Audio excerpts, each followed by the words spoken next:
Помина цел месец откако СДСМ до владата поднесе иницијатива за национална стратегија за медиуми и слобода на говор.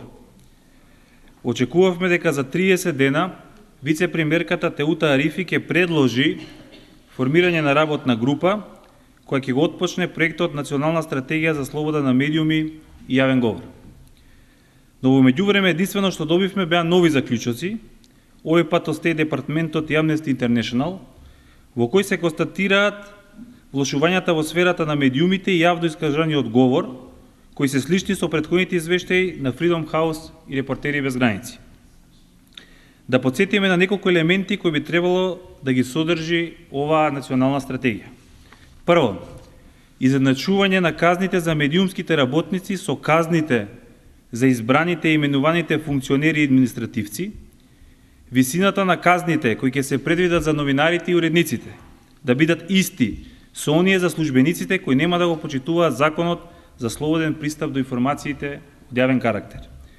Второ, воспоставување независен јавен радиодифузен сервис со механизми кои ќе гарантираат неговата независност, воспоставување систем за рамномерно и правично дистрибуирање на државните средства за реклами и на централно и на локално ниво, со кој ќе се спречи злоупотребата на народните пари за купување уредничка политика, целосна реформа на Советот за радиодифузија и реизбор на неговите членови според нов правилник кој ќе гарантира независноста на ова регулаторно тело.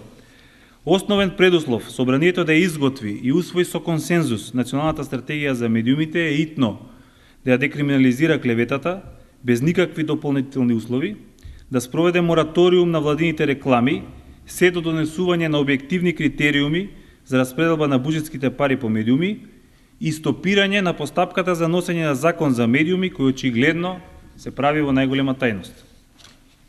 Иако сме свесни дека владата нема политичка волја за да престане да ги злоупотребува дел од медиумите и да овозможи слобода на говор, нема да дозволиме да се однесува како оваа иницијатива да не постои.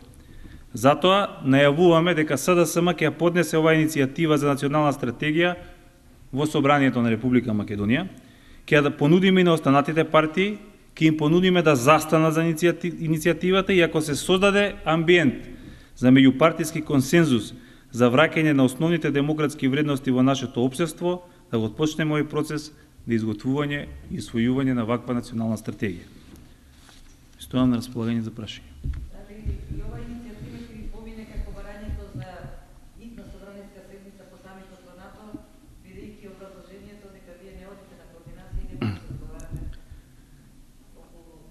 Ако би барате коментар на одбивањето на барањето на итна седница поврзана со НАТО, можам да ви го дам следниот одговор. Ако Трајко Велјановски навистина беше втор човек во државата, ќе ја закажеше веднаш седницата, ќе ги поканеше и ќе инсистираше на присуството и на Груевски и на Иванов.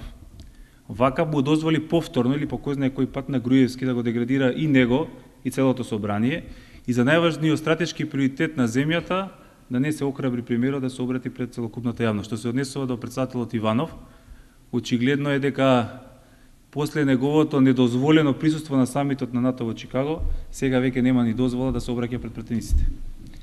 Не веруваме дека политичката волја на пратениците на ВМРО ДПМН ќе биде поголема од она на владата, но очекуваме дека ќе влезат во дебата за една ваква иницијатива, која што доколку се оствари, ќе го ослободи медиумскиот простор од притисокот на било која влада.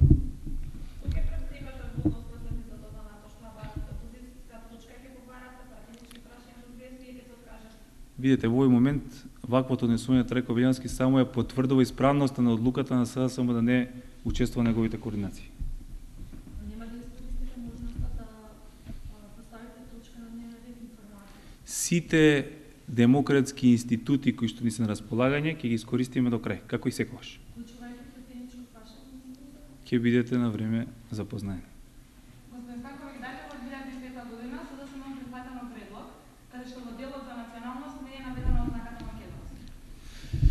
Прво ќе ве замолам вас да се представите како што секоја сте љубезни со име и со презиме од кој медиум доаѓате. Јас сум Ивана Цветановска од Курир. Ви благодарам за представувањето и сега ќе ви одговорам на прашањето. Значи, предлогот за кој што и вчера председателот Црвенковски говореше на Канал 5 телевизија, одговорно тврдиме во името на СДСМ, тоа сега ќе го повторам, дека е предлог кој што е најблизок до двојната формула и кој што целосно го гарантира македонскиот национален, јазичен и културен идентитет. Главното прашање после вчерашното интервју на Црвенковски е прашањето за Груевски.